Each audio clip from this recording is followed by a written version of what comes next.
الله وبركاته.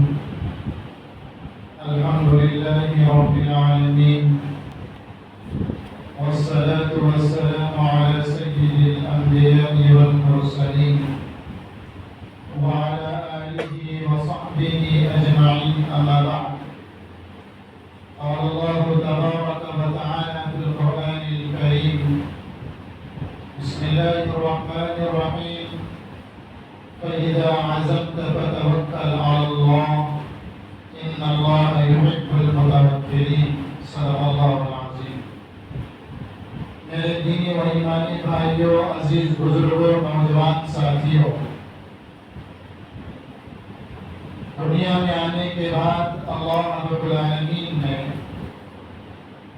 ہمیں اس بات کا حکم دیا ہے کہ ہم ایک اللہ کی عبادت کریں، اسی ذات پر یقین رکھیں اور اللہ کی ذات پر بھروسہ رکھیں۔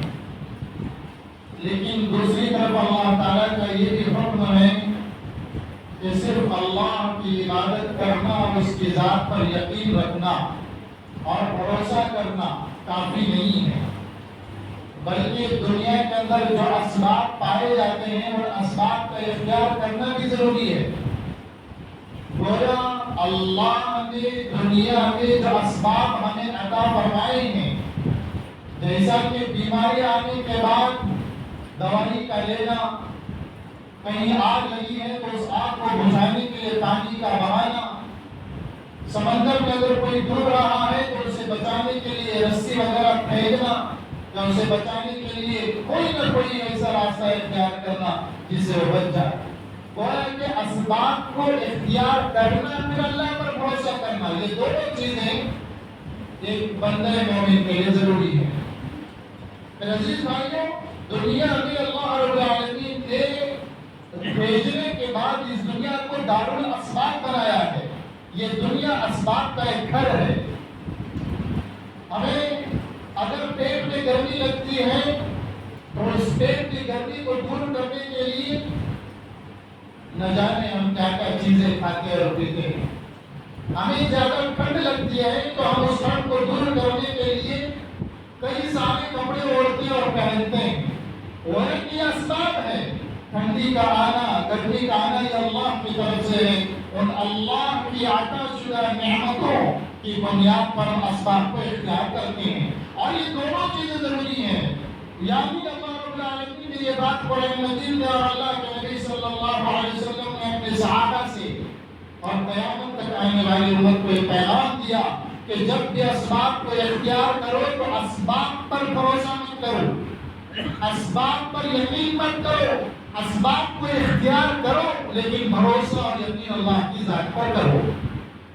مثال کے طور پر اگر بیماری آ گئی ہے تو یہ سمجھ جاؤ کہ بیماری کا آنا اور بیماری کا جانا، بیماری کا آنا اور اس سے شفا کا ملنا یہ اللہ کی ذات پر ہے، یہ اللہ کی ذات سے مشتمل ہے۔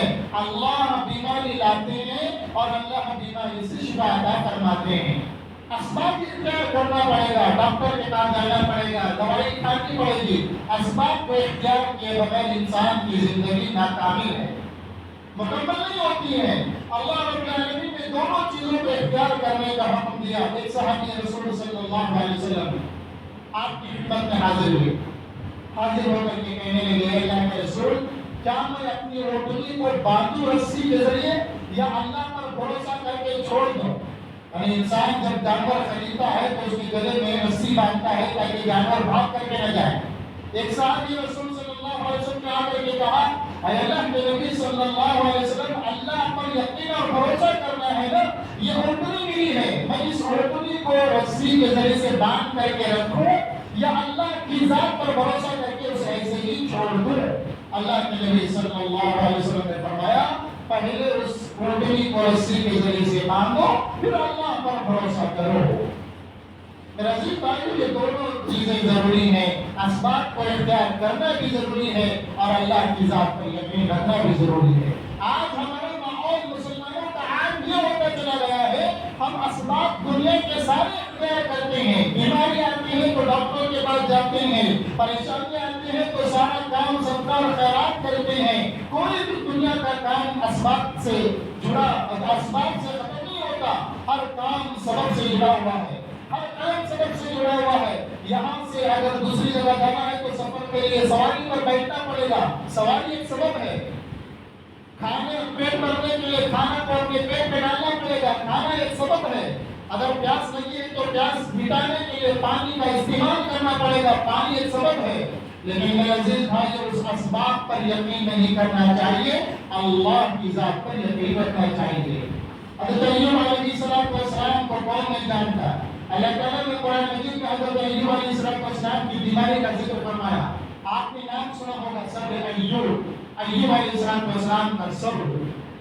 حضرت ایوب علیہ السلام کے باڈی میں، اسکن میں بیماری پیدا ہو گئی، ایسی بیماری کی جس بیماری کی وجہ سے آپ کی اسکن پر کیڑے پڑ گئے۔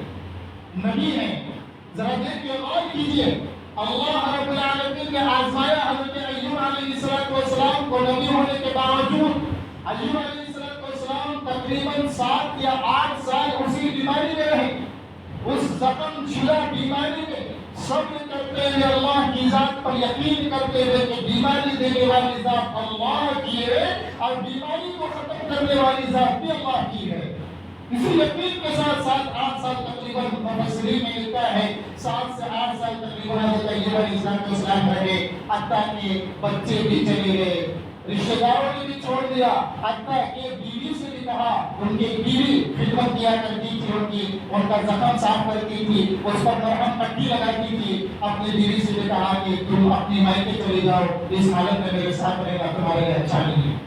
حضرت ایوب علیہ السلام پہلے گھر ہی میں رہے، بیوی نے مشورہ دیا کہ اے میرے رفیق محترم، ایک کام کیجیے، لمبی مدت سے آپ صبر کر رہے ہیں، اللہ سے دعا کیجیے کہ اللہ تعالیٰ اس بیماری کو ختم کروا دے۔ آخر میں اللہ تعالیٰ نے، اللہ تبارک و تعالیٰ کے سامنے حضرت ایوب علیہ السلام نے اللہ کی ذات پر بھروسہ کرتے ہوئے دعا فرمائی۔ اللہ تعالیٰ نے قرآن مجید کے آیت ارشاد فرمائی، وَأَيُّوبَ إِذْ نَادَىٰ رَبَّهُ أَنِّي مَسَّنِيَ الضُّرُّ وَأَنتَ أَرْحَمُ الرَّاحِمِينَ۔ اس وقت کو یاد کرو جب ایوب نے ہمیں پکارا، جب ایوب نے ہمیں آواز لگائی، جب ایوب نے ہمیں پکارا علیہ السلام نے کہ اے میرے رب، مجھے کئی سالوں سے بیماری ہے، تو بڑا رحم کرنے والا ہے، اس بیماری سے مجھے چھٹکارا دے دے۔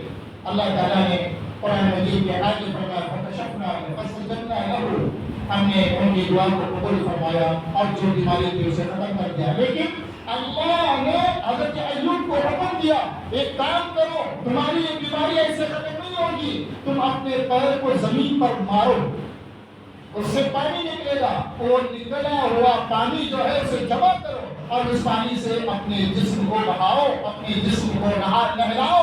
حضرت ایوب علیہ السلام نے زمین پر پیروں کو مارا، پیروں کی جہاں زمین پر پیروں کو مارا تو وہاں سے پانی کا چشمہ ابلا اور اس پانی کے ذریعے سے حضرت ایوب علیہ السلام نے نہایا اور غسل کیا، بیماری ختم ہو گئی۔ معلوم یہ ہوا حضرت ایوب علیہ السلام کو بھی اللہ نے حکم دیا کہ دنیا کا سبب اختیار کرو۔ اللہ کن فیکون کا مالک ہے، اللہ چاہتا ہے تو اگر کہہ دیتا تو بیماری خود بخود ختم ہو جاتی ہے، لیکن اللہ نے کہا کہ نہیں، بیماری ختم ہونے کے لیے سبب اختیار کرو۔ سبب یہ ہے کہ پانی اپنے جسم پر بہاؤ۔ حضرت ایوب علیہ السلام نے اس پانی کو اللہ کی ذات پر یقین کرتے ہوئے پانی سے غسل فرمایا اور بیماری ختم ہو گئی۔ معلوم یہ ہوا کہ سبب کا اختیار کرنا ضروری ہے۔ آج ہمارا معاملہ ایسا ہے کہ ہم گولیوں کو ہی سبب بناتے ہیں اور اسی پر یقین کرتے ہیں کہ گولیوں سے سب کچھ بیماریاں ختم ہوتی ہیں۔ فلاں کام کو جاؤں گا کہ میرا کام بنے گا، ورنہ میں نہیں جاؤں گا کہ میرا کام نہیں بنے گا۔ اسباب اختیار کرنا ضروری ہے، لیکن یقین اللہ کی ذات پر ہونی چاہیے۔ اسباب سے کچھ نہیں ہوتا۔ حضرت ابراہیم علیہ السلام کو آگ پہ ڈالا گیا، آگ یہ کرتی ہے کہ چیزوں کو جلا دیتی ہے، انسان کیا تو کہہ رہی ہے، آگ چیزوں کو جلا دیتی ہے، لیکن اللہ رب العالمین نے ابراہیم کو آگ گلے گلزار بنا دیا۔ تو معلوم یہ ہوا آگ کا جلانا اور آگ کا نہ جلانا اللہ کے اختیار میں ہے۔ حضرت ابراہیم علیہ السلام کو یقین تھا آگ جلائے گی تب اللہ کے حکم سے جلائے گی، اگر آگ نہیں جلائے گی تب اللہ کے حکم سے جلائے گی۔ ہم نے دنیا کے اسباب کو سب کچھ سمجھ رکھا ہے، اللہ کی ذات کو کنارے چھوڑ دیا ہے۔ ہمارے مسلمانوں کا معاملہ عجیب ہے، ہم اسباب کو سب کچھ سمجھتے ہیں، دنیا کے اندر اسباب کی جگہ ہے، بغیر سبب کے کوئی کام نہیں ہوتا ہے، ہم ہر چیز کو سبب سے جوڑتے ہیں، اسی پر یقین کرتے ہیں وہ کام ہوگا تب میرا کام بنے گا، اگر یہ ہوگا تو یہ ہوگا، یہ ہوگا تو یہ ہوگا۔ ایسا انسان نہیں کہتا میں نے یہ کام کیا ہے، اگر اللہ چاہے گا تو ہوگا۔ میرے عزیز بھائیو، اسباب کا اختیار کرنا ضروری ہے۔ حضرت ابراہیم علیہ السلام کو آگ نے نہیں جلایا، حضرت یونس علیہ السلام کو مچھلی کے پیٹ میں زندگی دی۔ سورہ یونس اٹھا کر کے دیکھیے، حالانکہ دماغ اور عقل یہ کہتی ہے کہ اگر مچھلی کسی چیز کو کھاتی ہے تو اندر وہ ہضم ہو جاتا ہے، لیکن اللہ نے حضرت یونس علیہ السلام کو مچھلی کے پیٹ میں بچا کر کے دکھایا، یہ بتلایا کہ اسباب سے کچھ نہیں ہوتا، اللہ کے کرنے سے ہوتا ہے۔ عزیز بھائیوں، حضرت موسیٰ علیہ السلام کو اللہ تعالیٰ نے دریائے نیل میں سمندر کے اندر راستے بنائے اور راستے بنا کر کے بتایا کہ سمندر کے اندر راستہ نہیں ہوتا، اگر راستہ بنانا ہے تو اللہ کے حکم سے ہوتا ہے۔ اور اسی راستے سے جب فرعون جا رہا تھا تو فرعون کے لیے وہ راستہ ختم کر دیا اور اسی سمندر میں فرعون کو ڈبو دیا۔ یہ بتلایا کہ کرنے والی ذات اللہ کی ہے، بچانے والی ذات بھی اللہ کی ہے اور ڈبونے والی ذات بھی اللہ کی ہے، لیکن سب کو اختیار کرنا پڑے گا۔ عزیز بھائیو، ضرورت اس بات کی ہے کہ اللہ کی ذات پر یقین کریں۔ اللہ تعالیٰ نے قرآن مجید میں فرمایا فَإِذَا عَزَمْتَ فَتَوَكَّلْ عَلَى اللَّهِ إِنَّ اللَّهَ يُحِبُّ الْمُتَوَكِّلِينَ۔ جب تم اللہ پر کسی کام کا ارادہ کرو، اللہ پر بھروسہ کرو تو اللہ کی ذات پر بھروسہ کرو، اللہ کی ذات پر یقین رکھو کہ بیماری آ گئی تو میں دوا لے رہا ہوں، میں یہ ٹیبلٹ لے رہا ہوں، یہ میں دوا لے رہا ہوں، یہ اسباب اللہ نے مجھے اختیار کرنے کا حق دیا ہے، لیکن اس دوا کے اندر شفا ڈالنے والی ذات اللہ کی ہے، یہ ہمیں اختیار کرنا پڑے گا۔ اور کوئی بھی میں کام کر رہا ہوں تو میں یہ کام کر رہا ہوں، لیکن اس کام کی ایک کامیابی اللہ کی طرف سے ملنے والی ہے، یہ یقین ہمیں ہونا چاہیے۔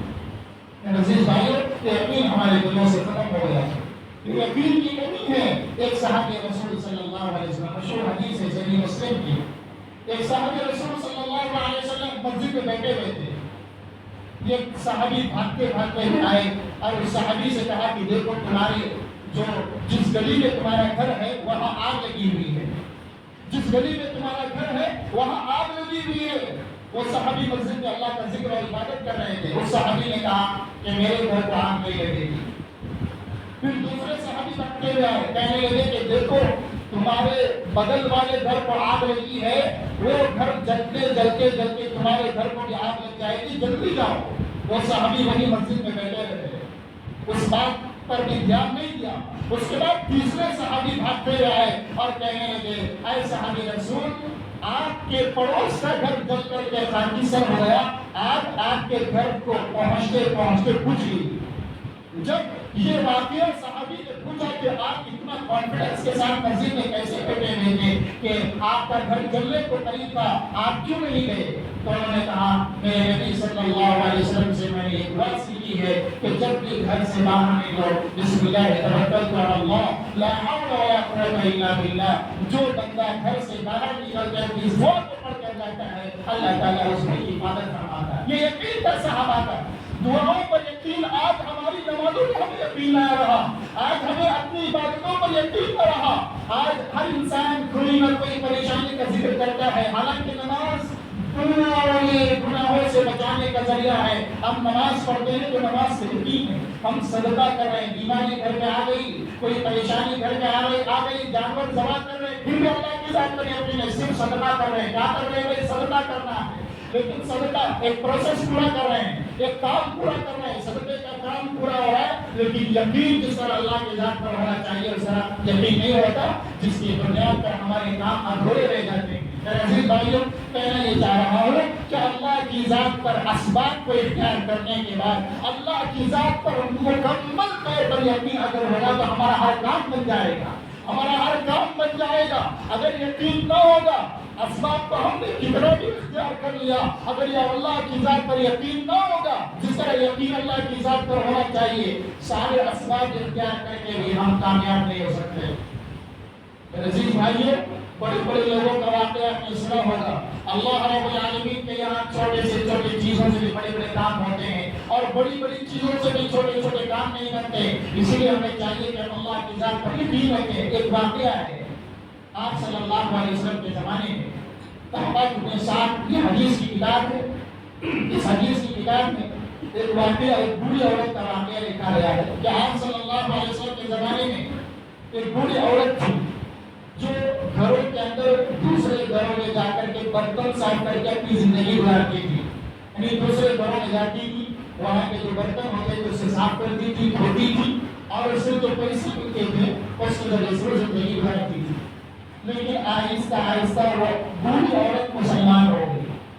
وہ بوڑھی عورت مسلمان ہو گئی جب مکہ کے کافروں کو اور سرداروں کو اس بوڑھی عورت کے ایمان لانے کی خبر ہوئی کہ فلاں بوڑھی عورت جو دوسرے کے گھروں میں برتن صاف کر کے اپنی زندگی گزارتی ہے وہ ایمان لا چکی ہے، محمد کی ذات پر ایمان قبول کر چکی ہے. تو کفار قریش نے، قریش کے سرداروں نے چند نوجوانوں کو جو بدبخت اوباش کے نوجوان تھے ان کو بھیجا اور کہا کہ اس بوڑھی کو گھسیٹ کر کے لے آؤ. چند نوجوان چلے گئے، اس بوڑھی کو پکڑا اور ان سرداروں نے قریش کے پاس لا کر کے حاضر کیا. اس میں ابو جہل بھی موجود تھا، ابو لہب بھی موجود تھا. وہ کہنے لگے ہمیں معلوم ہوا ہے، ہمیں خبر پہنچی ہے اے بڑھیا، اے زبیرہ، زبیرہ السلام کا، اے زبیرہ ہمیں خبر پہنچی ہے کہ تم محمد کی ذات پر ایمان لا چکی ہے، تم محمد کی ذات پر ایمان قبول کر چکی ہے، کیا یہ صحیح ہے؟ تو اس بڑھیا عورت نے کہا ہاں میں محمد کا کلمہ پڑھ چکی ہوں. اس بڑی عورت سے کہا کہ تو اس کلمے سے پھر جا، محمد کی ذات پر ایمان لانے سے پھر جا. لیکن اس بڑی عورت نے کہا کہ میں ایمان لا چکی ہوں محمد کی ذات پر اور اللہ کی ذات پر ایمان لا چکی ہوں، اب میں پیچھے ہٹنے والی نہیں ہوں. اس بڑی عورت کو ان اوباشوں نے مارا، اتنا مارا، اتنا مارا، روایتوں میں لکھا ہے وہ بڑی عورت بے ہوش ہو گئی. پھر اس پر پانی کو چھڑکا، پھر پانی کو اس پر بہایا، اس کے چہرے پر پانی کو چھڑکا، پھر اس کو ہوش میں لایا، پھر مارا، پھر بے ہوش ہو گئی، پھر اس کو پانی چھڑکا، پھر ہوش میں لایا، پھر مارا. اتنا مار مار کر کے اس سے حالت خراب کر دی. آخر میں یہ جاہل اور ظالم اور جابر آدمی نے سلاخوں کو، جو لوہے کے سلاخ ہوتے ہیں، ان سلاخوں کو گرم کیا اور اس کی آنکھوں کے اندر ان گرم گرم سلاخوں کو ٹھوس دیا، جس کی وجہ سے اس کی آنکھیں جل کر کے باہر نکل آئی. عزیز بھائیو، اس کے بعد ابو جہل ہنستے ہوئے کہنے لگا اے بڑھیا، اے زنیرہ، دیکھ لات اور عزا نے تیری آنکھوں کو ختم کر دیا، لات اور عزا نے تیری آنکھوں کی بصارت کو ختم کر دیا. لیکن اس بڑھیا کا اللہ کی ذات پر یقین دیکھیے، اس بڑی عورت کا اللہ کی ذات پر یقین دیکھیے. اس بڑی عورت نے فوراً کہا، وہ جملہ حدیث کے الفاظ میں آپ کے سامنے پڑھ کر کے سناتا ہوں. اس بڑھیا نے کہا الا، غور سے سنو، لا تضر اللہ والعزى ما اذهب بصري الا اللہ. اس بڑھیا نے کہا غور سے سنو اے کفار قریش، اے قریشیوں، اے کافروں، غور سے سنو، یہ لات اور عزا کچھ نہیں کر سکتے. میری آنکھوں کی بصارت کو اللہ نے ختم کر دی ہے، ان کے اندر طاقت نہیں ہے. عزیز بھائیوں، اس کا یہ ایمان کا جملہ اللہ کو اتنا پسند آیا، اللہ تعالیٰ نے فوراً اس کی آنکھوں کی بصارت واپس کر دی. معلوم یہ ہوا انسان کو اللہ کی ذات پر مشکل گھڑی میں بھی یقین کرنا چاہیے اور بھروسہ کرنا چاہیے، اور اللہ کی ذات پر انسان کو خوشیوں کے موقع پر بھی اللہ پر بھروسہ کرنا چاہیے، اللہ کی ذات پر یقین کرنا چاہیے. اگر اللہ کی ذات پر یقین ہوگا، اللہ کی ذات پر بھروسہ ہوگا، اللہ کی ذات پر ہونے اور نہ ہونے ہوگا، اللہ تعالیٰ ہمارے ہر کام کو بنا دے گا اور ہمارا ہر کام سنوار دے گا. میرے عزیز بھائیو، آج مسلمانوں کا معاملہ یہ ہے کہ بیماری آتی ہے تو فلاں ڈاکٹر ذہن میں یاد آتا ہے، فلاں ڈاکٹر کے پاس جائیں گے تو مہینے کی دوا لیں گے تو ہمارا شوگر کم ہوگا، ہماری بی پی کم ہوگی، ہماری فلاں بیماریاں ختم ہوگی. اگر ہم نہیں جائیں گے تو ہماری بیماری ختم نہیں ہوگی. میرے بھائیو، اسباب اختیار کیجیے لیکن بھروسہ اللہ کے ذات پر کیجیے، بھروسہ اللہ کی ذات پر کیجیے. چھری کا کام ہے، چاقو کا کام ہے کاٹنا، لیکن وہی چاقو جب حضرت اسماعیل علیہ السلام کی گردن پر چڑھی تو چھری نے حضرت اسماعیل کی گردن کو نہیں کاٹا. معلوم یہ ہوا چھری کا کام کاٹنا ہے لیکن وہ بھی اللہ کے حکم سے، چھری کا کام کاٹنا ہے وہ بھی اللہ کے حکم سے. مچھر کا کام ہے صرف خون چوسنا، لیکن اگر وہی مچھر نمرود کے ناک کے اندر گھس گیا تو نمرود کی جان لے لیا. میرے عزیز بھائیوں، نمرود جو بڑا بادشاہ تھا، ظالم اور جابر بادشاہ، لیکن ایک معمولی مچھر نے اس کی جان لے لی۔ تو معلوم یہ ہوا اسباب اللہ کے یہاں موجود ہے، اسباب کو اختیار کرنا ضروری ہے، لیکن ہونا اور نہ ہونے کا یقین اللہ کے ذات پر کرنا چاہیے۔ آج مسلمانوں کی حالت یہ ہے، ہندوستان کے حالات کا اگر ہم مشاہدہ کر رہے ہیں، مسلمان جہاں جگہ دیکھیں، حضور صلی اللہ علیہ وسلم کے خلاف ایک مسلمانوں کی طرف سے پروٹیسٹ ہو رہے ہیں، لیکن پروٹیسٹ تو کر رہے ہیں۔ مسلمان اپنے دور پر آپ صلی اللہ علیہ وسلم کی ذات پر محبت کا اظہار دکھا رہے ہیں، لیکن جس محبت کا یقین ہونا چاہیے وہ یقین کی کمی ہے۔ جس محبت کی یقین ہونا چاہیے اور محبت کا یقین کا درجہ تو ہونا چاہیے، وہ یقین کی کمی ہمارے دلوں میں اندر پائی جاتی ہے۔ اس لیے آج ہندوستانی مسلمانوں کے حالات بدتر سے بدتر ہوتے چلے جا رہے ہیں۔ یوپی کے علاقوں میں، آسام کے علاقوں میں اور مہاراشٹر کے علاقوں میں آپ آئے بھی دیکھ رہے ہیں، گھروں کو جلایا جا رہا ہے، گھروں کو توڑا جا رہا ہے، جلایا جا رہا ہے، سواریوں کو ختم کیا جا رہا ہے۔ جو مزدوری کرنے والے، دن میں 300 روپے کمانے والے، 200 روپے کمانے والے گھروں کو برباد کیا جا رہا ہے۔ میرے عزیز بھائیو، جب ان کے گھروں کا معائنہ کیا گیا کہ وہ گھر کیسے ہیں، کیا وہ سچے پکے مسلمان ہیں؟ میرے عزیز بھائیو، معلوم دین پر کام کرتے ہیں، رات میں آ کر کے سوتے ہیں، انہیں اللہ کی ذات پر نہ یقین ہے، نہ اللہ پر انہیں ایمان ہے، نہ وہ 5 وقت کی نماز کے پابند ہیں، نام کے مسلمان ہیں۔ میرے عزیز بھائیو، یہ دونوں چیزیں اسباب اختیار کر رہے ہیں، اپنے بیوی بچوں کو پالنے کے لیے ٹماٹر بیچ رہے ہیں، اپنے بیوی بچوں کو پالنے کے لیے ترکاریاں بیچ رہے ہیں اور ریڑھی چلا رہے ہیں۔ میرے عزیز بھائیو، لیکن جو اللہ دینے والا ہے اس اللہ پر یقین نہیں، اس اللہ پر بھروسہ نہیں، اس اللہ پر ہونے جانے کا یقین نہیں ہے، جس کی بنیاد پر اسباب کو ہم نے اختیار کیا لیکن اللہ کی ذات کو چھوڑ دیا، اللہ کی محبت کو چھوڑ دیا، اللہ پر بھروسہ کرنا چھوڑ دیا، اللہ کی ذات ہم نے تیسرے درجے پر رکھ دیا، اللہ کو ہمیں اس سے واسطہ نہ رہا، اللہ تعالیٰ نے ہمیں بھی اسباب کے ساتھ جوڑ دیا۔ عزیز بھائیوں، وقت کا تقاضا ہے کہ ہم ایسے حالات میں اسباب کو اختیار کرتے ہوئے اللہ کی ذات پر یقین کریں۔ اللہ کی ذات پر ہر کام میں، ہر چیز میں اللہ کرنے والا ہے، اللہ دینے والا ہے، بیماری دینے والا اللہ ہے، شفا دینے والا اللہ ہے، کاموں کو بنانے والا اللہ ہے، کاموں کو بگاڑنے والا اللہ ہے، کاموں کو سنوارنے والا اللہ ہے، کامیابی دینے والا اللہ ہے، ناکامی اللہ کی طرف سے آتی ہے۔ اس کا یقین اگر ہمارے دلوں میں صحابہ کی طرح پیدا ہو گیا، انشاءاللہ اللہ کی ذات سے امید ہے کہ ہمارا ہر کام آسان بن جائے گا اور اللہ تعالیٰ کی مدد ہوگی۔ اللہ تعالیٰ سے دعا ہے کہ اللہ تعالیٰ ہم سب کو ایمان و یقین کے ساتھ زندگی گزارنے کی توفیق عطا فرمائے اور اللہ تعالیٰ ہمارے زندگی میں اپنی ذات پر ہونے والا یقین اللہ تعالیٰ ہمیں کامل ترین عطا فرمائے۔ اللہ تعالیٰ ہم سب کو سننے سے زیادہ ہم کو توفیق عطا فرمائے۔ وآخر دعوانا ان الحمد للہ۔